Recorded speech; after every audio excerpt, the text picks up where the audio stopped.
and the Senator of Nairobi, Senator Sifuna, came and talked about the possibility of him having a card for expressway that has 377,000. I imagined what happens to villages that people like Senator Meth or Senator Murango comes from, where we have got dispensaries and hospitals, that you will find that they have got ambulances that don't have fuel in those ambulances. And people in this country, Mr. Speaker, are losing lives for a simple reason. They could not be able to get a fueled ambulance. Mr. Speaker, what is happening to my country today is so sad that it made me reflect in my personal life and my personal journey here. And I wanted, Mr. President, us as members of Parliament, to also reflect on our journey personally to where we are today, because sometimes it's easy to forget that, and then we might end up seeing this notion called Gen Zs as just some young people who are protesting in the streets without having homes where they come from. And within those homes, they have got burdens that they are experiencing, that they are facing, that we might be far removed from. So that even when people are talking about dialogue, we might not be dialoguing about the real issues. Mr. Speaker, in 2003, February the 3rd, my mother got sick in the village. Now, in the village where I come from, Mr. Speaker, we used to be tobacco farmers. And as tobacco farmers, Mr. Speaker, when you don't have the capacity to be able to grow tobacco in your own way and be able to have a number from a company that is called BAT at that time, then you end up depending on somebody else who has got more capacity than you. Now, it happened that my family did not have the capacity to be able to grow our own tobacco, Mr. Speaker, so that we were working in what was called then a GOK, to one gentleman that I still owe a lot of respect to, called Joshua Otieno. He was seen as the most successful farmer in our village, Mr. Speaker, because one of the biggest assets that he owned was a bicycle, Mr. Speaker. At that time, my brothers, when we talk about the issue of education, my brothers and sisters in the village at that time were suffering outside our village to be able to get an education. So I found myself as the oldest son and with my sisters, the daughters of my mother, in the village at that time. My mother got sick, and my dad was not in the village as well. He had gone to also seek for a way of supporting the family, Mr. Speaker. When my mother got sick, Mr. Speaker, as young as I was, I did not know how to even ride a bicycle. So I went to Joshua Otieno, who used to be the person who could help us with his bicycle, and told him, help me with your bicycle, I try and get my mother to the hospital. Of course, I could not be able to ride that bicycle, but I carried my mother to the hospital, and between the 3rd and the 12th of that month, Mr. Speaker, I depended on Joshua's bicycle to take my mother to the hospital. She was there to be diagnosed with what they called chronic malaria. And on 12th in the morning, when we went to the hospital, the doctor told me that your mother cannot be treated here because this chronic malaria can only be treated in referral hospital in Migori town. We have the ambulance, but we don't have fuel. Can you be able to go and look for 2,000 shillings so you can take your mother to Migori District Hospital? Of course, I went home. I found my father. When he got home, we didn't have the 2,000 shillings, Mr. Speaker. I will never forget that image, that at 11:48 p.m., I lost my mother. I lost my mother to a simple disease called chronic malaria, and I lost my mother because when we were in the village, getting an ambulance to be fueled was a problem, Mr. Speaker. Today, as we talk about Gen Zs, some people might see those young people as just people who are crazy and on TikTok and on Facebook and on all these social media spaces, Mr. Speaker. But if you sit with those young people, Mr. Speaker, you will hear of stories that mine could be the most little story of them all, Mr. Speaker. These are stories of young people who have gone to school, come back home, they find their own siblings who they might call millennials or otherwise any generation, Mr. Speaker, who have gone to school, qualified in schools, and cannot be able to make sense of life, Mr. Speaker. You go to these young people's houses, yes, some of them might be successful because their parents are successful. But most of them, Mr. Speaker, if you look at their lives, Mr. Speaker, they are everything to their parents. They are the only hope that their parents have. Mr. Speaker, we might be in this house and we must be privileged to be able to get insurance.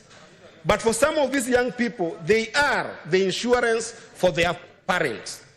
I can tell you for a fact, I've heard members of this house, that even themselves, when they're in this house, they're the pension for their parents.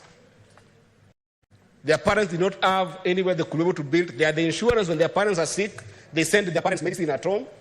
And therefore, as we reflect now, Mr. Speaker, one thing that we as a house must acknowledge, and we want to extend this to the President of this country, Mr. Speaker, is then what is the root cause of what we are seeing in the street today in Kenya? The root cause, we know it very well, is economic emptiness and lack of income and jobs for young people in this country, and they are the bulk and majority of this country, Mr. Speaker, and they cannot get income and decent jobs, Mr. Speaker, simply because we have enabled a system where governance in this country cannot allow for capital to reach those young people, Mr. Speaker. We know that in this house, we are supposed to be the oversight authority over what is happening in ministries that all my colleagues, including Methu, just right now, spoke about ministries mishandling resources in this country, Mr. Speaker. And we know that even as we try to struggle as much as possible as a country, Mr. Speaker, there is no way government can be able to create adequate jobs for these young people. Adequate jobs can only be created together with adequate income and decent and dignified livelihoods can only be created, Mr. Speaker, when we allow the private sector of this country, Mr. Speaker, to be able to expand and grow. But, Mr. Speaker, what's happening in this country, as a young person who has come to this parliament, what is happening in this country is that we have got serious vested interest in government and governance of this country. So that there is a conspiracy between the executive of this country and the parliament of this country that when budgets are being done, when finance bills are being done, leaders are conspiring so that they can be able to do business in the budget and backbone of this country, Mr. Speaker. If there is any solution that is needed in this country, Mr. Speaker, the first that I expect the President to do is actually to audit all the companies in the registrar of companies so that we know who are doing business in this country that are making it impossible for young people in this country to be able to do business. And, Mr. Speaker, if that audit is done, you will see a clear path and a clear, well-crafted path for people in this country to create a country of state-made Kenyans versus self-made Kenyans, Mr. Speaker, where state-made Kenyans are very deliberate about putting into budget money into this, in this country that does not even go to the private sector, that only enables people in politics and people in government to be able to accumulate wealth through dubious means and projects that are never done, Mr. Speaker, in all the budgets that we are discussing, Mr. Speaker. As we speak right now, Mr. Speaker, we saw in the last government, under the current president, when he was a deputy president, Mr. Speaker, we saw the passing of what we call GAA, the government advertisement agencies, Mr. Speaker. Now, government advertisement agency made the government to be a particular player and not a regulator in the industry of advertisement in this industry, Mr. Speaker. Where young people can be able to get most jobs in this country, Mr. Speaker, because of the height of what we call technology and digital understanding, Mr. Speaker, is on digital marketing. And, Mr. Speaker, the government is running a lot of money that goes in the pocket of individuals in GAA deals to the extent, Mr. Speaker, that today, Even if you look at the mainstream media, Mr. Speaker, and advertisement agencies in this country, Mr. Speaker, they are collapsing because GAA owes them tons of money that people have paid to themselves, and it's not possible for young people to be able to get those opportunities. If you look, Mr. Speaker, for instance, national media is going to fire, actually has fired 180 young people. And yes, GAA owes national media 3 billion, Mr. Speaker.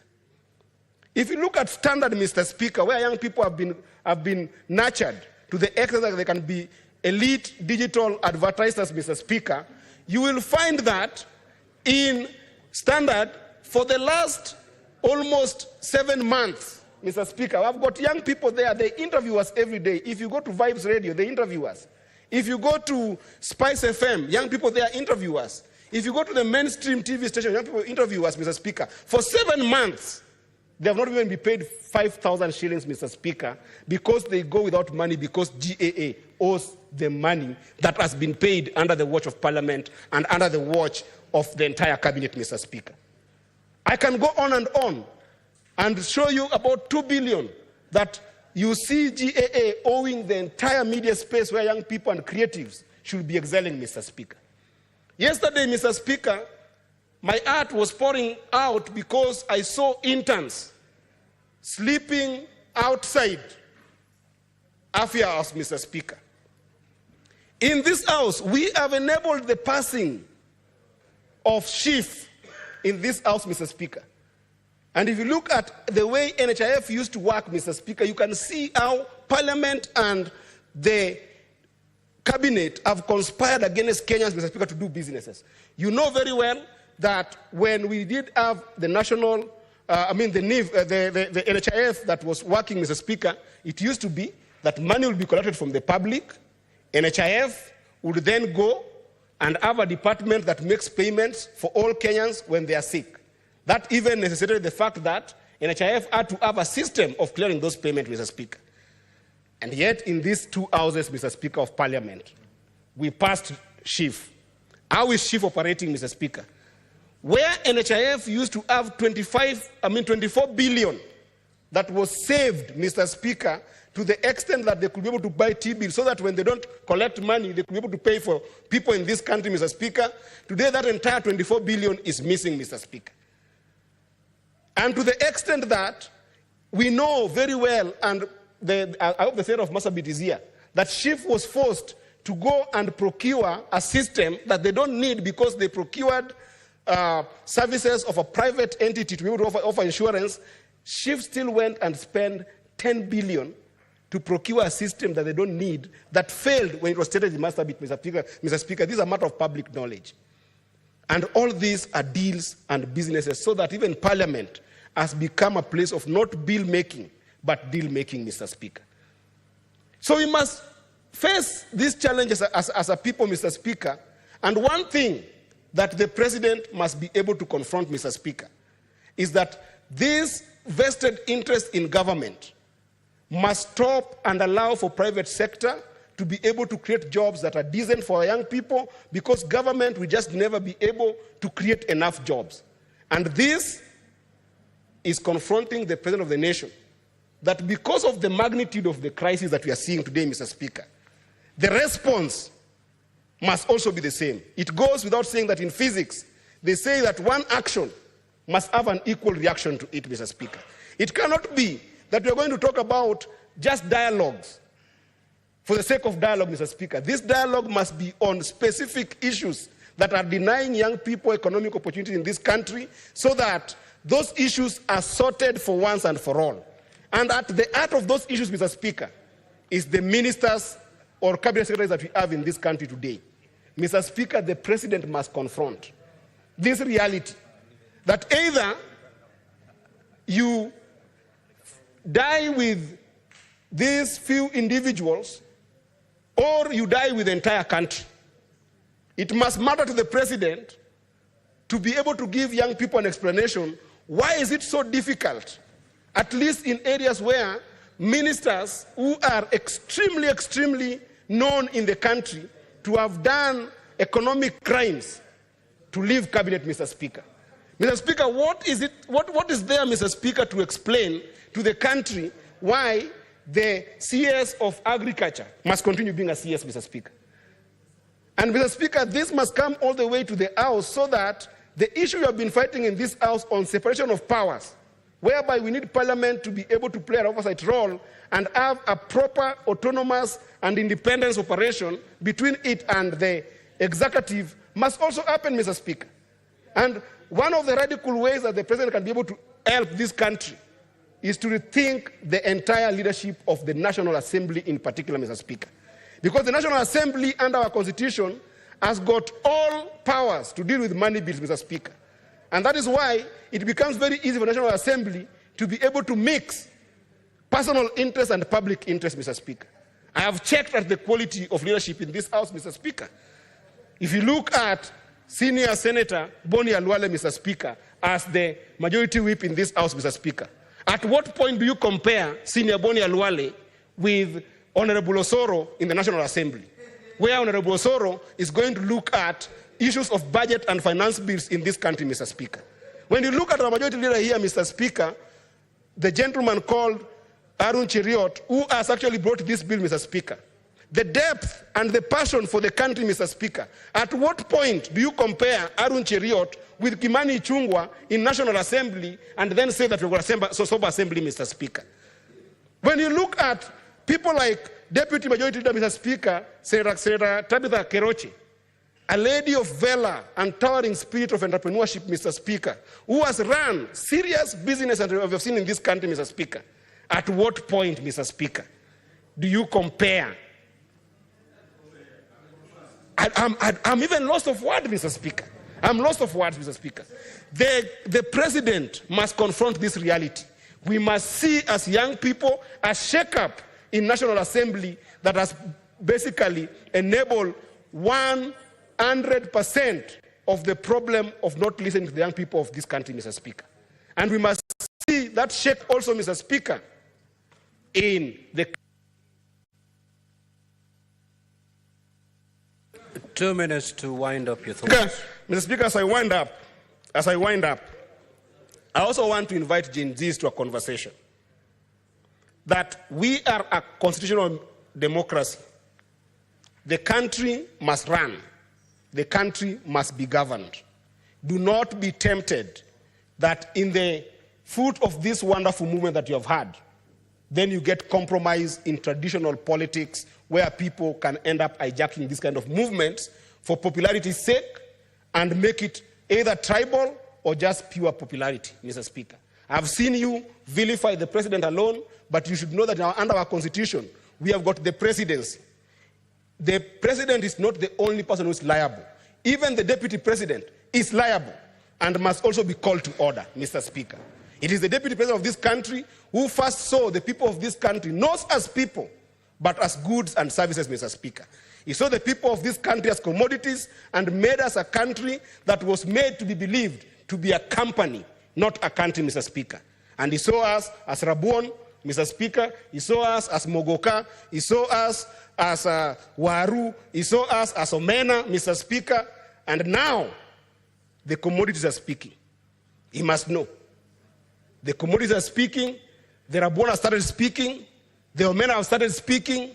And he must now realize that this country is not a company where we talk about shareholding and state-made Kenyans versus self-made Kenyans, but we are a country of people of value, and even him must be held to account so that we do not start a place whereby people want to start fighting Kikuyus the other side or fighting Somalis this other side, because all those people are also a part of the recipe of why this country works. Because I've lived... Senator Abbas.